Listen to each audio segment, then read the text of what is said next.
Hello guys, welcome back on our YouTube channel. तो आज हम देखने वाले हैं 4.2 टू सर विथ लव, इसका समरी हिंदी में।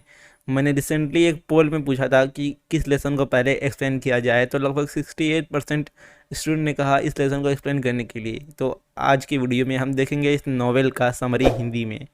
गाइस, इस लेसन का ब्रेनस्टॉर्मिंग मैंने अपलोड कर दिया है, तो अगर आपको देखना होगा तो जाकर देख लेना। कुछ ऐसा थंबनेल है उस वीडियो का, लिंक विंक कुछ मिलने वाला नहीं है, आप जाकर देख लो चैनल पर। इस नॉवेल को लिखा है E.R. ब्रेथवेट ने। E.R. यानी यूस्टेक एडवर्ड रिकार्डो ब्रेथवेट। इस नॉवेल में इन्हें रिकी ब्रेथवेट कहा गया है। गाइस, मैं आपको बता दूं, ये जो हमारा लेसन है टू सर विथ लव, ये असली घटनाओं पर आधारित है, कोई कहानी नहीं है। ये सारी घटना हमारे राइटर E.R. ब्रेथवेट के साथ घटित हुई है। और इस लेसन को लिखने वाले हमारे राइटर एक अश्वेत व्यक्ति थे, यानी कि इनका स्किन कलर डार्क था। और जैसा कि हम जानते हैं, वेस्टर्न कंट्रीज़ में, खास करके अमेरिका जैसे देशों में, डार्क स्किन वाले लोगों को, अश्वेत लोगों को हीन भावना से देखा जाता है। उनके साथ भेदभाव किया जाता है उनके रंगों को लेकर। तो हमारे राइटर के साथ भी कुछ ऐसा ही हो रहा था। लोग उनका मजाक उड़ाते थे, उन्हें उनका मजाक बनाते थे। लोग कहते थे कि तुम अफ्रीका से हो इसलिए तुम काले हो, तुम हमारे जैसे नहीं। गाइस, आपको बता दूं, हमारे राइटर E.R. ब्रेथवेट एक इंजीनियर थे और शुरुआती समय में एक ऑयल रिफाइनरी में काम किया करते थे। ऑयल रिफाइनरी यानी जहां पर कच्चे तेल को साफ करके उससे पेट्रोल, डीजल वगैरह बनाया जाता है। इसके बाद उन्होंने कुछ समय रॉयल ब्रिटिश एयरफोर्स में जंग के समय काम किया था। क्योंकि एक इंजीनियर थे तो इन्हें टेक्निकल डिपार्टमेंट में काम मिल गया था, और उसमें जंग चल रही थी तो लोगों की भर्ती हो रही थी आर्मी में। तो जंग ख़त्म होने के बाद इनका काम भी ख़त्म हो गया। तो इसलिए अपना गुजारा करने के लिए इन्होंने काम ढूंढना शुरू किया, पर उन्हें कोई भी काम नहीं मिला क्योंकि वे अश्वेत थे, उनका रंग काला था।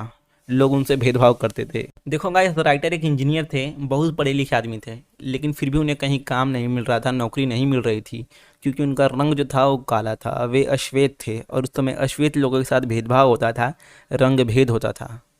तो अपना गुजारा तो उन्हें करना था कैसे भी, इसलिए उन्होंने एक टीचर बनना तय किया और उन्हें ग्रीन स्लेड स्कूल में टीचर के तौर पर नौकरी मिल गई। ये स्कूल ब्रिटेन की राजधानी लंदन में है। उन्हें स्कूल में बड़ी क्लास के बच्चों को पढ़ाने का मौका मिला था, और उनकी क्लास के गाइस लगभग सारे बच्चे बहुत मस्तीखोर थे, परेशान करने वाले थे। वो सभी बच्चे दूसरे स्कूलों से आए थे, उन्हें निकाल दिया गया था किसी ना किसी कारण से, और मेन कारण था उनकी मस्ती। उनके इसी व्यवहार के कारण उनके पिछले स्कूलों से उन्हें निकाल दिया गया था बच्चों को।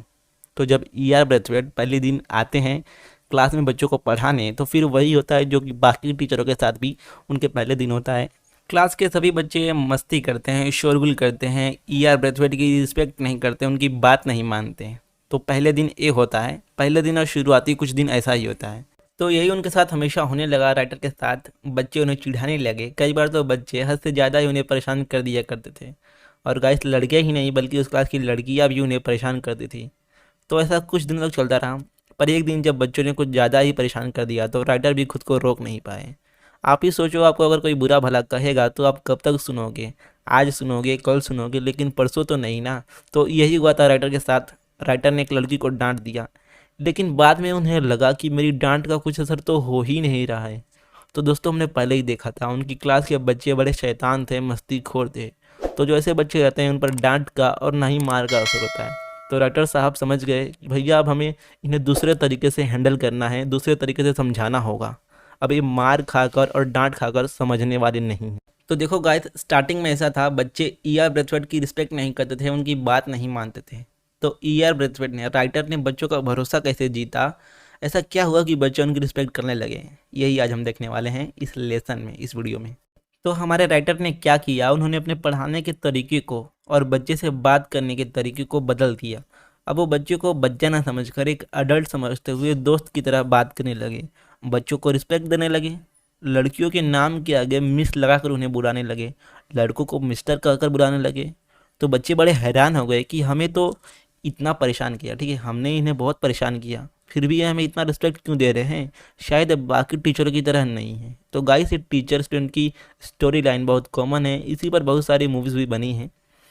इसका जो गाइस है टू सर विथ लव, इस पर भी एक मूवी है, यूट्यूब पर अवेलेबल है, आप जाकर देख लीजिएगा। हिंदी में पता नहीं है कि नहीं, पर इंग्लिश में है मौजूद, आप देख सकते हैं। तो गाइस, बच्चों ने अपने टीचर से यानी कि E.R. ब्रेथवेट से इतनी इज्जत पाई, तो उन्होंने भी बदले में राइटर को सर कहकर बोलना शुरू कर दिया है, जो आज से पहले वो नहीं करते थे। तो कहते हैं ना कि अगर आपको रिस्पेक्ट चाहिए, अगर आपको सामने वाले से इज्जत चाहिए, तो पहले आपको उसे इज्जत देनी होगी। तो इसी तरह धीरे धीरे बच्चे राइटर की रिस्पेक्ट करने लगे, उनसे घुल मिल गए। तो दोस्तों हमारे साथ भी ऐसा होता है ना, कुछ टीचर्स ऐसे होते हैं जिन्हें हम आज भी याद करते हैं। देखो आप अभी 12th में हो, लेकिन आपको अभी भी कुछ ऐसे टीचर्स होंगे आपके पुराने 10th के 9th के जो याद आते होंगे। तो ऐसा होता क्यों है? क्योंकि हम उन्हें टीचर कम एक दोस्त ज़्यादा समझते हैं। तो अभी कमेंट करके बताइएगा किसी एक टीचर के बारे में जिन्हें आप आज भी याद करते हो, बताइएगा ज़रूर। तो चलिए हम चलते हैं हमारे टॉपिक पर। तो हम कहाँ थे कि बच्चे राइटर की, ठीक है, ईआर ब्रैथवेट की रिस्पेक्ट करने लगे थे। अब आगे देखते हैं। गाइस राइटर चाहते थे कि उनकी क्लास के बच्चे सिर्फ किताबों में ही ना उलझे रहें, थोड़ी बाहरी दुनिया की भी जानकारी लें। इसलिए ब्रैथवेट अपने क्लास के बच्चों को म्यूजियम और ऐसे ही हिस्टोरिकल प्लेसेस पर लेकर जाया करते थे कि जिनसे उनका ज्ञान, बाहरी ज्ञान बढ़े। बच्चे राइटर के पढ़ाने के तरीके से बहुत खुश थे, उनके पढ़ाने के तरीक़ों से इम्प्रेस हो चुके थे बच्चे उनकी क्लास के। तो इसी तरह राइटर ने बच्चों का दिल जीत लिया कुछ ही दिन में। उनका दिल तो जीता ही, साथ ही उनका भरोसा वो भी जीत लिया। दोस्तों राइटर जिस स्कूल में पढ़ाया करते थे उसी स्कूल में एक टीचर भी थी जिनका नाम था गिडियन ब्लैंकर्ड। तो एक टीचर भी बच्चों के साथ और राइटर के साथ स्कूल ट्रिप पर जाया करती थी। तो इसी तरह ब्लैंकर्ड में और राइटर में, ईआर ब्रैथवेट में अच्छी दोस्ती हो जाती है। गाइस ये जो टीचर थी इनका रंग गोरा था। हालांकि मेरा मानना है कलर नहीं मैटर करता, पर यहाँ लिखा हुआ है कि उनका रंग गोरा था, तो इसलिए मैंने कह दिया। दोस्तों राइटर के मन पर कॉलोनियलिज्म ने बहुत गहरी चोट की थी। कॉलोनियलिज्म यानी उपनिवेशवाद, हम सब जानते हैं, हम सब ने हिस्ट्री पढ़ा है कि कैसे ब्रिटेन, फ्रांस, पुर्तगाल जैसे कुछ देशों ने दूसरे देशों पर कब्जा करके वहाँ राज किया, ठीक है, जैसा कि अंग्रेजों ने भारत में राज किया। तो इसे ही हम कहते हैं उपनिवेशवाद, यानी कि अंग्रेजी में कॉलोनियलिज्म। तो इसी तरह अंग्रेजों ने अफ्रीका के बहुत सारे देशों पर कब्जा करके वहाँ राज किया था और वहाँ के रिसोर्सेज को ख़त्म कर दिया था, लूट लिया था। इसलिए आज अफ्रीका के देश दुनिया में सबसे गरीब हैं। तो ब्रैथवेट को ये सब देखकर बहुत बुरा लगता था। उन्हें उनके रंग के कारण गाइस वो सम्मान नहीं मिलता था जिसके वो हकदार थे। उनके साथ भेदभाव होता था, रंग भेद होता था। तो गाइस राइटर जिस स्कूल में पढ़ाते थे, कहाँ पर पढ़ाते थे? ग्रीन स्लेड स्कूल में, जो कि लंदन में था। वहाँ ऐसा एक रूल था कि हर बच्चों को अपनी हाफ ईयरली रिपोर्ट देनी होती थी कि उनकी पढ़ाई कहाँ तक पहुँची, क्या पढ़ा उन्होंने, टीचर्स कैसे पढ़ाते हैं उन्हें। तो सभी क्लास में से एक एक बच्चे को रिप्रेजेंटेटिव के तौर पर चुना गया। वो क्लास को रिप्रेजेंट करता है, ठीक है, रिप्रेजेंटेटिव क्लास को रिप्रेजेंट करता था। तो वो दिन आता है हाफ ईयरली रिपोर्ट का दिन, ठीक है। सभी क्लास से चुने हुए रिप्रेजेंटेटिव टीचर्स को अपनी रिपोर्ट देते हैं, बताते हैं कि उन्होंने अब तक क्या क्या पढ़ा। तो जब राइटर की क्लास की बारी आती है तो उनके क्लास के बच्चे कहते हैं कि हमने इस बार वो पढ़ा जो आज तक किसी ने नहीं पढ़ाया। हमें आज एक बहुत ही नायाब टीचर मिला है। तो गाइस ये प्रोग्राम जो था वो सीक्वेंस वाइज हो रहा था, यानी कि सबसे पहले छोटी क्लास के बच्चे अपनी रिपोर्ट दे रहे थे और हमारे राइटर सीनियर सेकेंडरी यानी 12th को पढ़ाते थे। तो उनकी क्लास का नंबर सबसे आखिर में आता है। गाइस राइटर की क्लास से चुने हुए रिप्रेजेंटेटिव इस प्रकार से हैं, आप देख सकते हैं उनका लिस्ट, ठीक है। आप उनके नाम देख सकते हैं, साथ ही टॉपिक भी कि किस टॉपिक पर उन्होंने अपने क्लास को रिप्रेजेंट किया, बात की। दोस्तों राइटर की क्लास में एक स्टूडेंट होता है, बच्चा होता है जिसका नाम डेनम है। तो उसे फिजिकल एक्टिविटी में यानी कि गेम में, स्पोर्ट में बहुत इंटरेस्ट रहता है। इसलिए डेनम टीचर से कहता है कि क्लास में पीटी का भी एक अलग से सब्जेक्ट यानी एक पीरियड होना चाहिए। गाइस बच्चों की बातें सुनने के लिए 3 टीचर का एक ग्रुप बनाया गया होता है, पैनल बनाया गया होता है।